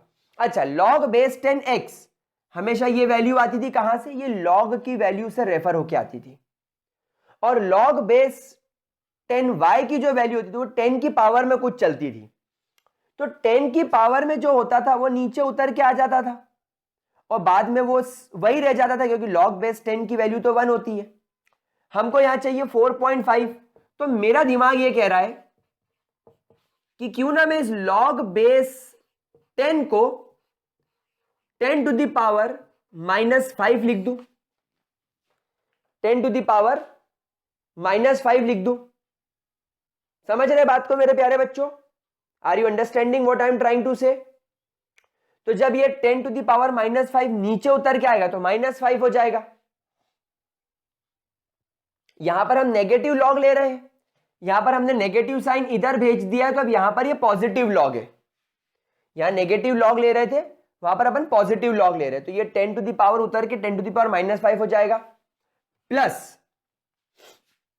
जब ये उतर के नीचे आएगा तो ये -5 दिखाई देगा, -5 log बेस 10 और 10, तो 10 की वैल्यू तो 1 होती तो ये हो जाएगा। अब ये माइनस हो गया। अब यहां पर मुझे कुछ ऐसी वैल्यू चाहिए जो -5 से सब्ट्रैक्ट होकर -4.5 बना दे, तो यही मुझे दिख रहा है, मतलब मुझे 5 में से 0.50 माइनस करना है। अब यहां पर 0.50 माइनस करने के लिए मुझे यहां पर कुछ ऐसे log की वैल्यू चाहिए जिसकी वैल्यू 0.50 हो। log 2 की वैल्यू तो 30 होती है, log 3 की 0.47 होती है और log 4 की 0.60 होती है, यानी इन दोनों के बीच की कोई वैल्यू चाहिए। तो log 3 के ज्यादा करीब दिख रहा है, तो मैं एक काम करूं, इसको log बेस 10 3.16 ले लूं, मतलब थोड़ा 3 से बड़ा कर देता हूं ताकि 50 हो जाए। बच्चे कुछ 15 भी ले सकते हैं, आपकी इच्छा, बुक में 16 दे रखा है, भी ये ले लो। तो log बेस 3.15 की वैल्यू क्या हो गई, 0.50। जब आपने इसको सॉल्व किया तो it is equal to -4.5 log base 10। समझ में आ रही बात? यहां से log बेस 10 हटा दो। समझ गए बात को प्यारे बच्चों? तो ये इक्वेशन आपकी बन के आ रही है, तो आपके सामने ये इक्वेशन बन के आ रही है, इसका मतलब ये इक्वेशन चाहिए हम लोगों को। तो इसको मैं और कैसे लिख सकता हूं? मैं इसको ऐसा लिख सकता हूं 3.5 इंटू 10 टू द पावर -5 का अगर आप लोग नेगेटिव लॉगरिथम बेस 10 लोगे तो वो 100% 4.5 के बराबर हो जाएगा, जो pH दे रखा है। तो ये बन गई तुम्हारी इक्वेशन। तो ये जो वैल्यू आई, ये वैल्यू H पॉजिटिव की तो वैल्यू होगी, तुमने इसी का तो log बेस 10 नेगेटिव लॉग लिया, वही तो 4.5 के बराबर है। समझ गए इक्वेशन कैसे बनाई मैंने? इसको एक मिनट जरा देख लो। देखो बेटा, ये log की जो सॉल्व करने की टेक्निक होती है ये समझना। ये जो पीछे वाला log बेस 10 y जो होता है, ये 10 टू दी पावर समथिंग लेकर चलो, और आगे वाला जो होता है ये ऐसा log लेकर चलो जिसकी वैल्यू आप यहां से कैरी कर सको। नोट करो, मैंने आपको यहां पर H पॉजिटिव का कॉन्सेंट्रेशन निकाल दिया, नोट करो, ठीक है? ओहो ओहो ओहो झन झन झन झन झन झन। तो H पॉजिटिव क्या हो गया, 3.15 इंटू 10 टू दी पावर -5। कभी मुझे लगे कि जैसे, ठीक है? कोई दिक्कत, कोई परेशानी? चलो ग्रेट। सारा ही ये जहां है जादू, जो है भी और नहीं भी है ये। चलो ग्रेट। अब अपने को के निकालना है। क्या निकालना है? के। उसके पहले हमको एच ए निकालना पड़ेगा। अब यहां पर अपन चलते हैं, let's say H A dissociate हुआ H पॉजिटिव और C नेगेटिव, A नेगेटिव के अंदर। इनिशियली मैंने माना इसका कॉन्सेंट्रेशन C है, इसका कॉन्सेंट्रेशन 0, इसका कॉन्सेंट्रेशन 0। बाद में से C में से C अल्फा चला गया, ये C अल्फा बन गया, ये C अल्फा बन गया, तो ये बचा C माइनस C अल्फा। ये बचा सी अल्फा और ये बचा सी अल्फा। ठीक है, अब ये जो है कॉन्सेंट्रेशन सी, ये इनिशियल कॉन्सेंट्रेशन आपको दे रखा है, इनिशियल कॉन्सेंट्रेशन आपको दे रखा है, और बाद में आपको पता चल गया कि इतना H पॉजिटिव आयन बाहर आ गया, इतना H पॉजिटिव आयन क्या हुआ मेरे प्यारे लाडलो का, बाहर आ गया। अच्छा, जितना H पॉजिटिव बनेगा उतना ही A नेगेटिव भी बनेगा, तो इतना ही A नेगेटिव भी बना। भाई ये तो यहां से भी सीख रहे हैं हम, देखो उस इक्वेशन से, अगर ये सी अल्फा बना है तो ये सी अल्फा भी बनेगा, दोनों बराबर रहेंगे, तो ये इतना बना। तो अब हमें क्या करना है, सी में से सी अल्फा माइनस करना है, यही तो है तुम्हारा सी अल्फा। तो अब आप एक काम करो, ये एच ए की वैल्यू निकालने के लिए आप इनिशियल कॉन्सेंट्रेशन 0.1 में से 3.15 इंटू 10⁻⁻5 को माइनस कर दो, तो आपको एच ए की वैल्यू मिल जाएगी। लेकिन एक बात बताओ, एच ए कितनी बड़ी वैल्यू है, 0.1, और ये कितनी है 0.5, यानी अगर मैं इसको लिखूं तो ये ऐसा लिखाएगा 1 2 3, ऐसा कुछ 1 2 3 4 5, हाँ समझ रहे हो, ये इतनी छोटी वैल्यू है। अब आप सोचो 0.1 में से अगर आप इतनी छोटी वैल्यू माइनस करने जाओगे तो क्या मतलब, क्या मतलब इतनी छोटी वैल्यू को माइनस करने का। तो हमको यह सिखाया गया है बचपन से कि लड़कियां हमको क्या करती है, नेग्लेक्ट कर दो, 0.1 ही मान लो। आप बोलो कि यार भैया वीक एसिड है, वैसे भी वीक एसिड भी वैसे भी नेग्लिजिबल अमाउंट में ही डिसोसिएट होते, तो हम कहते हैं नेग्लिजिबल अमाउंट में डिसोसिएट है भैया। तो एच ए की वैल्यू ये मिल गई आपको, तो यहां पर आपको मिल गया एच पॉजिटिव आयन का और ए नेगेटिव आयन का कॉन्सेंट्रेशन 3.15 इंटू 10⁻⁻5 और एच ए का कॉन्सेंट्रेशन आपको मिल गया 0.1 मोल्स। मोलारिटी यूनिट तो इनकी मोलारिटी होती है, तो आपको शुरू से सिखा रखा है मैंने। चलो तो अब बस आपको क्या करना है, आपको एच ए की वैल्यू मिल गई, ए की वैल्यू मिल गई और एच पॉजिटिव की वैल्यू मिल गई, तो आपका क्वेश्चन सॉल्व हो गया आधा। अब चलो के ए की वैल्यू निकालने की तरफ चलते हैं।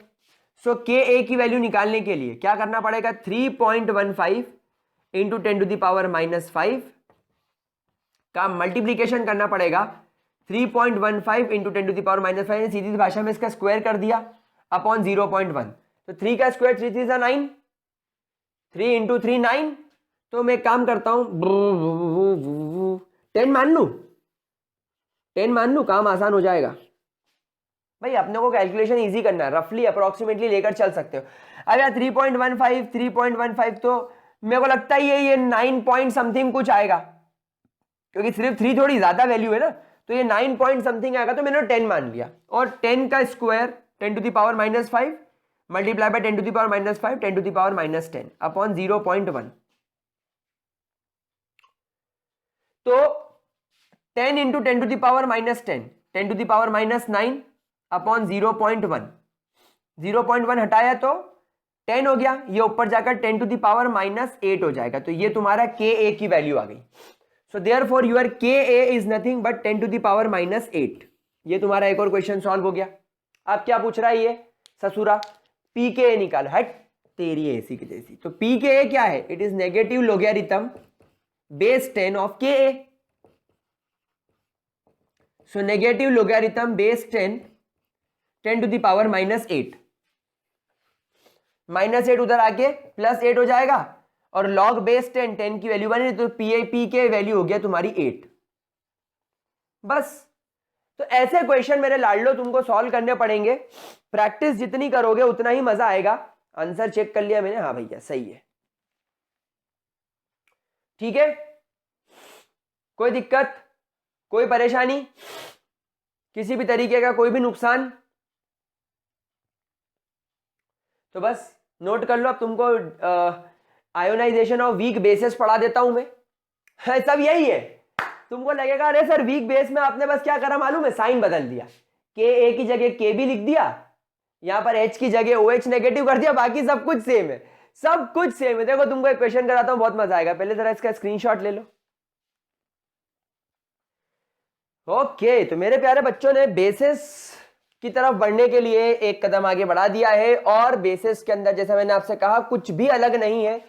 आई रिपीट, कुछ भी अलग नहीं है, बिल्कुल सेम तरीके से क्वेश्चन सॉल्व होंगे, सब कुछ सेम रहेगा। वाटर की इक्वेशन बनेगी। अभी तक हम लोग बस एसिड को कंसीडर कर रहे थे, अब हम लोग बेसिस को कंसीडर करेंगे, इसके अलावा और कुछ भी डिफरेंस नहीं है, ठीक है। तो लेट्स से आपके पास में एक MiO नाम का बेस है, वीक बेस मान लो। तो जब ये डिसोसिएट होगा तो ये M पॉजिटिव और OH नेगेटिव के अंदर डिसोसिएट होगा। भाई वीक बेस है, ऑब्वियस सी बात है। तो अगर मैं मालूम कि इनिशियल कॉन्सेंट्रेशन इसका C है तो इसका 0 होगा। Then after some time C alpha amount इसमें से डिसोसिएट हो गया, तो C अल्फा ये बना और C अल्फा आपको आपका OH मिला। तो नेट जो फाइनल कॉन्सेंट्रेशन बनेगा, C में से C अल्फा जा चुका है, यहां पर C अल्फा का फॉर्मेशन हो चुका है, यहां पर भी C अल्फा का फॉर्मेशन हो चुका है। According to the KW equation,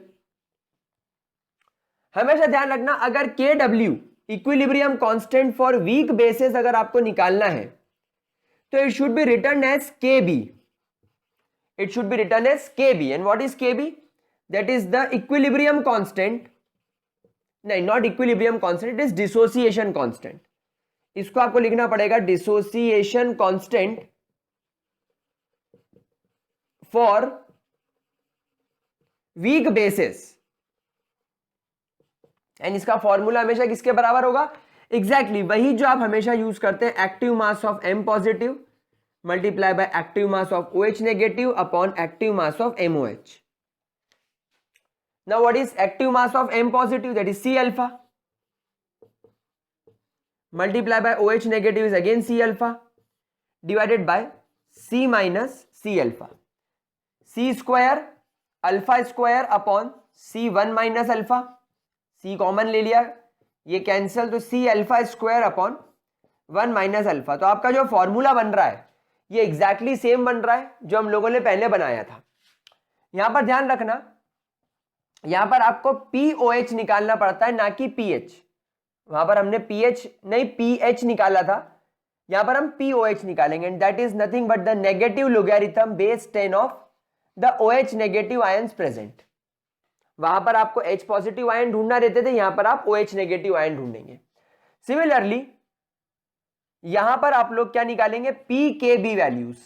वहां पर आप PKA वैल्यू निकालते थे, यहां पर आप निकालेंगे PKB वैल्यू, और उसको निकालने का तरीका भी है negative logarithm base 10 of KB। अच्छा, रूल यहां पर भी सेम काम करेगा, जितनी ज्यादा लार्ज KB की वैल्यू होगी उतनी ही ज्यादा स्मॉल PKB की वैल्यू होगी। क्यों? बिकॉज KB और PKB एक दूसरे के एंटी लॉग्स है, एक दूसरे के अपोजिट है। जितना ज्यादा KB उतना ज्यादा स्ट्रेंथ आपके बेस का, उतना ज्यादा स्ट्रेंथ होगा आपके बेस का। मतलब अगर PKB वैल्यू ज्यादा है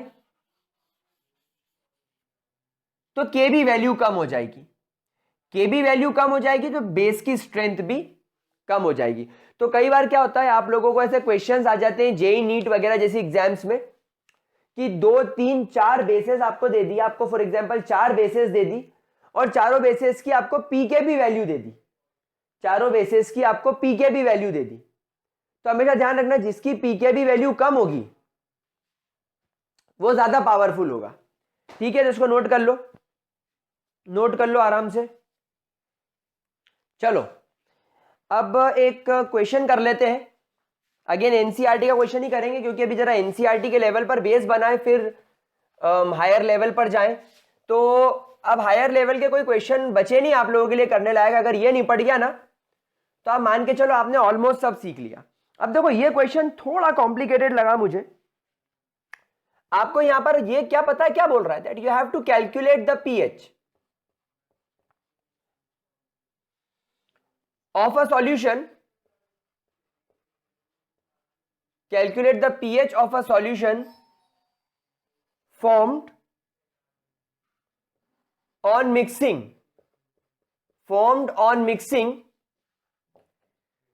0.2 molar ammonium chloride, 0.2 molar ammonium chloride and 0.1 molar ammonia, और पीओएच ऑफ अमोनिया सॉल्यूशन, यानी इस अमोनिया के सॉल्यूशन का पीओएच आपको दे रखा है 4.75। बस इतनी बातें आपको दे रखी है और बोला गया है पीएच निकालो।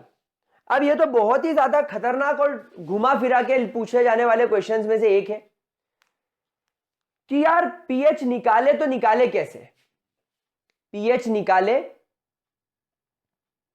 तो निकाले कैसे, तो कुछ तो रास्ता निकालना होगा हम लोगों को। अब यहां पर आप एक बात समझना, यहां पर कौन कौन सी रिएक्शन काम कर रही है पहले जरा वो देखो। देखो आपने एक बनाया यहां पर सॉल्यूशन, आपने यहां पर क्या किया है, एक सॉल्यूशन बनाया है, ठीक है। सॉल्यूशन नो डाउट आपने पानी में बनाया होगा, तो वाटर के अंदर आयोनाइज होकर H3O पॉजिटिव और OH नेगेटिव बना रहा होगा। और इस केमिकल रिएक्शन के लिए आपके Kw की वैल्यू हमेशा 1 × 10⁻⁻14 रहती है, यह बात आप सब लोग जानते हो। अब इस पानी के अंदर आपने मिलाया अमोनियम क्लोराइड NH4Cl, कितना मिलाया, 0.2 मोलर। ये जब पानी में गया होगा तो पानी में जाकर ये NH4 पॉजिटिव और Cl नेगेटिव में टूटा होगा, ये आपकी एक इक्वेशन बन गई नो डाउट, ठीक है। और तीसरा आपका जो अमोनिया है ये पानी में जाकर, हम लोग सब जानते हैं अमोनिया एक वीक बेस होता है, और वीक बेस आपने कितना लिया है, 0.1 मोलर लिया है। तो ये पानी में जाकर इसने प्रोटॉन एक्सेप्ट करके NH4 पॉजिटिव बना लिया होगा और OH नेगेटिव में कन्वर्ट हो गया होगा। ये तीन इक्वेशंस बेसिकली आप लोगों के साथ में यहां पर काम कर रही है। ये तीन इक्वेशंस आप लोगों के लिए यहां पर काम कर रही है। अब एक बात समझो मेरे प्यारे बच्चों, इन दोनों इक्वेशंस का मैं कुछ इस प्रकार अगर इस्तेमाल करूं, क्योंकि आपको अमोनिया सॉल्यूशन का पीएच दे रखा है, तो अगर मैं इन दोनों इक्वेशंस का इस्तेमाल करके OH का कॉन्सेंट्रेशन निकाल लूं, तो इस OH के कॉन्सेंट्रेशन को यहां रख के मैं H3O पॉजिटिव का कॉन्सेंट्रेशन निकाल सकता हूं, और H3O पॉजिटिव के कॉन्सेंट्रेशन का इस्तेमाल करके मैं पीएच निकाल सकता हूं, क्योंकि बाकी की दोनों इक्वेशन में तो आपको प्रोटॉन कहीं पर दिख ही नहीं रहा है, उल्टा ये तो यहां पर प्रोटॉन एक्सेप्ट कर रहा है। मतलब जो भी एसिड होगा, जो भी प्रोटॉन्स रिलीज हो रहे होंगे वो H3O पॉजिटिव की वजह से हो रहे होंगे। समझ में आ रही है बात। अब यहां पर समझना, क्योंकि आपका अमोनिया एक बहुत कमजोर बेस है, बहुत कमजोर बेस है, ये इस पानी से जो प्रोटॉन ले रहा होगा ये तो नेग्लिजिबल क्वांटिटीज में ले रहा होगा, नेग्लिजिबल क्वांटिटीज में ले रहा होगा। लेकिन इस अमोनियम क्लोराइड का, क्योंकि ये सॉल्ट है, ये तो अच्छी तरीके से डिसोसिएट हो रहा होगा, तो मैं इसका कॉन्सेंट्रेशन 0.2 मोलर लेकर चलता हूं। तो ओवरऑल आपके पास में ओवरऑल जो अमोनियम क्लोराइड आएगा वो आप मान के चलिए कि 0.2 मोलर ही आएगा। इसको आप नेग्लेक्ट कर सकते हो। इतनी बात पिक्चर अच्छे तरीके से दिमाग में क्लियर हो गई हो, तो अब हम लोग इस POH का इस्तेमाल करके आगे बढ़ना स्टार्ट करते हैं।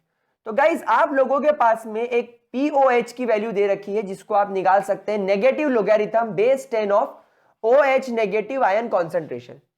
समझ में आ रही बात। आपको क्या करना है, you have to take the negative logarithm of OH negative ion concentration. एक मिनट जरा यहां पर POH की वैल्यू रख के देखो, 4.7, ये नेगेटिव इधर ले जाओ, log बेस 10। अब यहां पर आप क्या कर सकते हो, log base 10x plus log base 10y। याद करो अभी थोड़ी देर पहले मैंने आपको एक वीडियो में सिखाया था। अब मुझे एक बात बताओ कि आप इस चीज को कैसे सॉल्व कर सकते हो। वीडियो पॉज करो, सॉल्व करो, देखो देखो बहुत इजी है। मुझे 4.7 माइनस में चाहिए, तो मैं काम करता हूं, यहां पर मैं log बेस 10 की पावर में -5 ले लेता हूं। जब ये उतर के आगे आएगा तो माइनस हो जाएगा, है ना। अच्छा, क्योंकि हमने नेगेटिव इधर ट्रांसफर कर दिया है, तो अब यहां पर वो नेगेटिव उतर के नेगेटिव नेगेटिव पॉजिटिव वाला काम खत्म हो गया।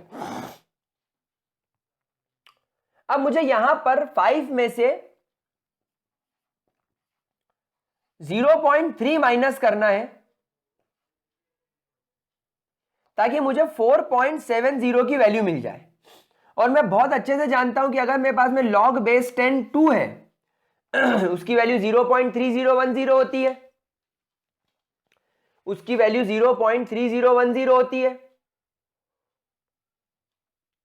अच्छा, पर यहां पर एक्चुअली इट इज 0.75, तो मुझे 3010 से थोड़ी छोटी वैल्यू चाहिए होगी, 0.25। तो मुझे log 2 से भी थोड़ी छोटी वैल्यू चाहिए होगी, तो चलो 1.7 के आसपास ले लेते हैं। ठीक है, तो मैं यहां पर ले लेता हूं log बेस 10 1.7 ये मेरी इक्वेशन बन गई। तो इसको मैं फाइनली ऐसा लिख सकता हूं, अब log बेस 10 तो अंदर मल्टीप्लाई कर दिया तो इसकी जरूरत नहीं है, तो मैं इसको ऐसा लिख सकता हूं 1.7 into 10 to the power -5 negative log base 10 should always be equal to 4.75। अब मैं वापस माइनस इधर ले आया और इक्वेशन को फॉर्मूले जैसी बना दी। अब इस फॉर्मूले में जब मैंने देखा तो पीओएच मुझे दे रखा था, मैंने अपनी लॉग की यूटिलिटी लगाकर मैंने पता लगा लिया कि पीओएच में अगर ओएच का कॉन्सेंट्रेशन निकालना तो इसके बराबर हो जाएगा। तो finally I can say that कि जो OH नेगेटिव है it is always equal to 1.7 into 10 to the power -5। समझ में आ गई बात? मजा आ गया इधर। अब हमको पता चल गया कि हमारे OH का वैल्यू कितना है। ठीक है, कोई समस्या, कोई परेशानी? जल्दी से फटाफट से इस पीएच की वैल्यू लिखो ताकि हम आगे बढ़ सके।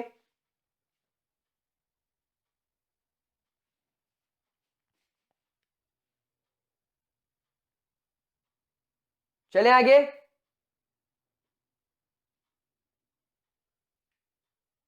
देख लो जल्दी से पीओएच की वैल्यू वगैरह सब लिख लो ताकि हम लोग आगे बढ़ सके। अब मैं यहां पर अपनी वो वैल्यूज लगाने वाला हूं कौन सी वैल्यूज?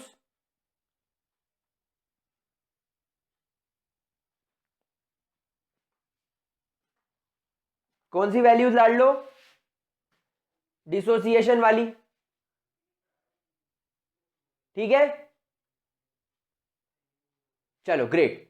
पीओएच की वैल्यू अभी लिखी रहने देते हैं, फिर आगे चलते हैं। अब प्यारे बच्चों एक बात समझना,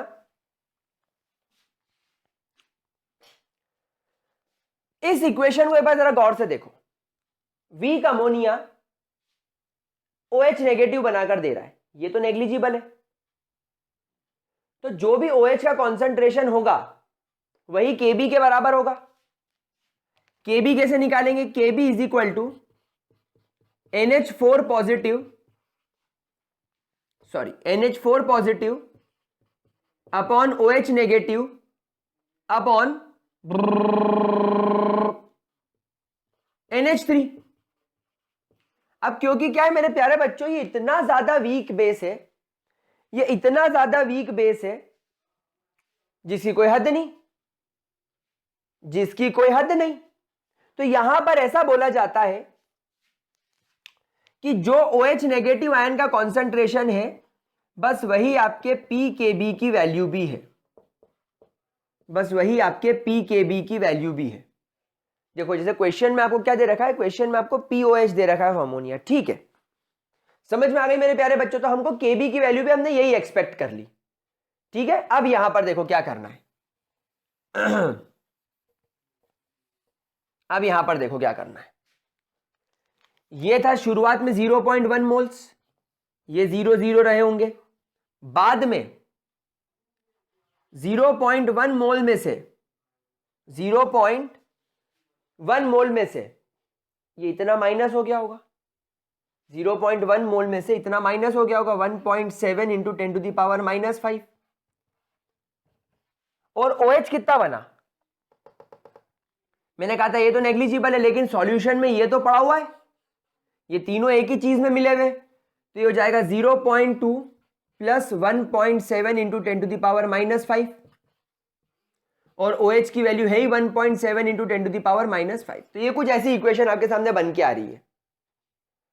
तो आप एक काम करो, इसको अभी x मान लो, क्योंकि हम इसको एक काम करते हैं to be very easy, to go very easy, हम इसको x मान लेते हैं, इसको भी x मान लेते हैं। तो चलो Kb का फॉर्मूला लगाओ। Kb is equal to active mass of NH4 positive plus OH negative upon NH3। Now Kb की वैल्यू क्या है 1.7 इंटू 10⁻⁻5। हम लोग Kb की वैल्यू लेकर चल रहे हैं, ठीक है। नाउ अमोनिया की वैल्यू क्या है 0.2x multiply by OH negative की वैल्यू कितनी है x upon 0.1 minus x, 0.1 minus x, ठीक है। अब एक बात समझना, यहां पर ये जो x डिसोसिएशन हुआ है, यहां पर ये जो x नाम का डिसोसिएशन हुआ है, ये बहुत कम हुआ है। तो अमोनिया का x और ये x तो नेग्लिजिबल हो सकता है। तो हम एक काम करते हैं, ये वाले x को और ये अमोनिया वाले x को हटा देते हैं। तो सर आपने अमाइन वाले x को क्यों नहीं हटाया? क्योंकि बेटा अमाइन का आयन ऊपर से भी आ रहा है। ये जो अमाइन आपको मिल रहा है, आपको जो NH4 पॉजिटिव मिल रहा है, ये आपको ऊपर के सॉल्ट से ही मिल रहा है, यानी आप इसको नहीं हटा सकते, इसको आपको इसमें पटक के रखना पड़ेगा। समझ में आ गई बात आप लोगों को? मेरे प्यारे बच्चों को बात क्लियर हो रही है? ठीक है। तो अब क्या करेंगे, इसका पॉइंट हटा के इसका पॉइंट हटा देंगे, तो ये हो जाएगा 2x। तो ये हो जाएगा 1.7 into 10⁻⁻5 is equal to 2x। तो x की वैल्यू क्या हो जाएगी 0.88 इंटू 10⁻⁻5।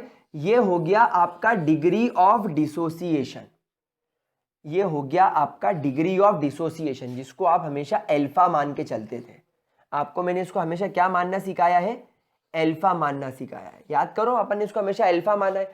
तो ये आपका डिग्री ऑफ डिसोसिएशन निकल गया। यानी आपने पहले यहां से कॉन्सेंट्रेशन निकाल लिया, कॉन्सेंट्रेशन को ही Kb मान लिया, और इसकी मदद से आपने यहां पर डिग्री ऑफ डिसोसिएशन भी निकाल लिया। क्या ये बात समझ में आ रही है मेरे प्यारे बच्चों? क्या इसके अंदर किसी भी तरीके की, रिपीट, किसी भी तरीके की कोई वैल्यू या डिग्री ऑफ डिसोसिएशन नहीं? आप इसको एक काम करो, कॉन्सेंट्रेशन ही लेकर चलो, कि हम लोग इसको कॉन्सेंट्रेशन मान रहे कि भैया इतनी मात्रा में ये खर्च हुआ, खर्च वाला, चलो हटाओ। तो ये x की वैल्यू नोट हो गई। अब यहां पर आप देखो जरा, इस इक्वेशन की तरफ चलो, क्योंकि अब आपको एक्चुअली अल्टीमेटली निकालना है क्या? आपको pH निकालना है। So Kw is equal to active mass of H3O positive, यानी concentration of H3O positive and OH negative. अब हम लोग सब जानते हैं कि वाटर के लिए हमेशा ये 1 इंटू 10⁻⁻14 रहता है, और OH की वैल्यू अभी अभी निकल के आई है 0.88 इंटू 10⁻⁻5। इससे आपको H3O पॉजिटिव का कॉन्सेंट्रेशन मिल जाएगा। ये -5 ऊपर जाकर हो जाएगा -9, और ये हो जाएगा 0.88 1.12। तो ये हो जाएगा तुम्हारा H3O पॉजिटिव का कॉन्सेंट्रेशन। जल्दी से छाप लो इसको, ताकि मैं आपको pH निकालना बता सकूं। जल्दी से इसको छाप लो ताकि हम इसका pH निकाल सके। ऑलमोस्ट आपका क्वेश्चन सॉल्व हो गया, your question is almost solve. जल्दी से नोट करो, ठीक है। चलो ग्रेट। तो हमको H3O पॉजिटिव की वैल्यू मिल गई। तो बस मैं इतना रब करके ही आपको, क्योंकि फाइनली क्वेश्चन में जो भी हमने इतनी परेशानी उठाई है, ये सॉल्यूशन के pH के लिए उठाई है। तो H3O पॉजिटिव का कॉन्सेंट्रेशन ये रहा। So pH is equal to negative logarithm base 10 of H3O positive. कितना है ये 1.12 into 10⁻⁻9।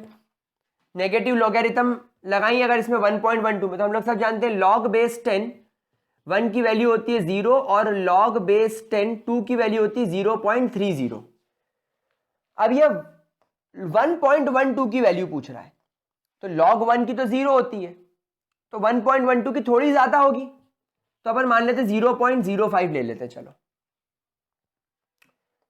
Plus negative logarithm base 10 10⁻⁻9। तो ये -9 जब नीचे उतर के आएगा तो इसका माइनस और ये माइनस प्लस हो जाएगा, और यहां बचेगा log बेस 10 10, ये वाला 10 log बेस 10 और ये 10 की वैल्यू log बेस 10 की वैल्यू क्या होती है 1, तो ये हो जाएगा 1, तो माइनस 0.05 प्लस 9, तो इट विल बिकम 8.95। ये होगी आपके सॉल्यूशन का पीएच, मतलब ये थोड़ा बेसिक साइड पर है। तो देखो इस क्वेश्चन के अंदर वाटर, अमोनिया और अमोनियम क्लोराइड तीनों की इक्वेशन का हमने इस्तेमाल किया। हमको पीओएच ऑफ अमोनिया दे रखा था। हम लोग सब जानते हैं कि अमोनिया एक बहुत कमजोर एसिड है, एक बहुत वीक एसिड है, इसलिए जो इस सॉल्यूशन का पीओएच होगा वही इस सॉल्यूशन का केबी निकालने में हमारी मदद कर सकता है। तो हमने पहले पीओएच से OH नेगेटिव का कॉन्सेंट्रेशन निकाला और OH नेगेटिव के कॉन्सेंट्रेशन को केबी में रख के केबी निकाल लिया। मतलब केबी में हम लोगों ने इसका और इसका कॉन्सेंट्रेशन नेग्लिजिबल मान लिया, इसको तो 1 मान लिया, इसको नेग्लिजिबल मान लिया, तो 1 से उसको डिवाइड किया तो हमको एग्जैक्टली वही वैल्यू मिली। ठीक है, फिर हम लोगों ने उस केबी की वैल्यू को यहां रख के इसमें से माना कि 0.1 मोल में से x मोल्स खत्म हो गए, इसमें x मोल्स आ गए, इसमें x मोल्स आ गए, इसका x और इसका x नेग्लिजिबल मान लिया क्योंकि डिसोसिएट नहीं हो रहा है। इसका नहीं हटाया, क्यों नहीं हटाया, क्योंकि अमोनियम क्लोराइड में से आपको अमोनियम आयन मिल रहा है, इसलिए इसके x को यहीं रखा, अदरवाइज हम इसका भी हटा देते, लेकिन इसका हमको रखना पड़ा।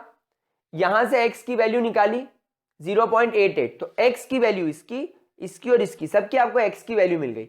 आपको सिर्फ OH नेगेटिव की x की वैल्यू से लेना देना है, क्योंकि इसका कॉन्सेंट्रेशन रखेंगे तो H3O पॉजिटिव का कॉन्सेंट्रेशन मिल जाएगा इस इक्वेशन से। जैसे H3O पॉजिटिव का कॉन्सेंट्रेशन मिला, हम लोगों ने pH निकाल लिया। तो मेरे प्यारे बच्चों, इस तरीके से आपको ये क्वेश्चन सॉल्व करना पड़ते हैं। अब इक्विलिब्रियम का अगला video relationship between Ka and Kb के बीच में है। Kb is the dissociation constant of weak bases and Ka is the dissociation constant of weak acids. इसके बाद हम लोग पॉलीबेसिक, मोनोबेसिक, डाइबेसिक एसिड्स और बेसिस की बात करेंगे, फिर कुछ factors affecting acid bases, buffer solution, और मतलब लगभग तीन वीडियो में चैप्टर कंप्लीट हो जाएगा। 3 वीडियो हमें और लगेंगे इस चैप्टर को कंप्लीट करने में। बहुत बड़ा चैप्टर है और बड़ा चैप्टर के साथ साथ इसके न्यूमेरिकल कराना बहुत ज्यादा टफ है। तो हमारा कोर्स स्लो डाउन हुआ है।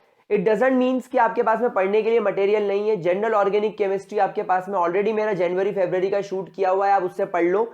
मैं हाइड्रोकार्बन्स पढ़ा दूंगा इस सेशन में वापस से। S block, P block, hydrogen और रेडॉक्स भी पढ़ाने की कोशिश करूंगा। हम पूरा सिलेबस कोशिश करेंगे दिसंबर एंड तक कंप्लीट कर लें ताकि आप लोग आराम से पढ़ सके। तो चलो इसको नोट करो, कोई डाउट हो तो कमेंट सेक्शन में मिलो, वीडियो शेयर करो, ग्रेविटी को सब्सक्राइब करो और इसी तरीके से सपोर्ट करते रहो। तो that's all for this video. Bye bye, have a great day मेरे प्यारे बच्चों, सी यू।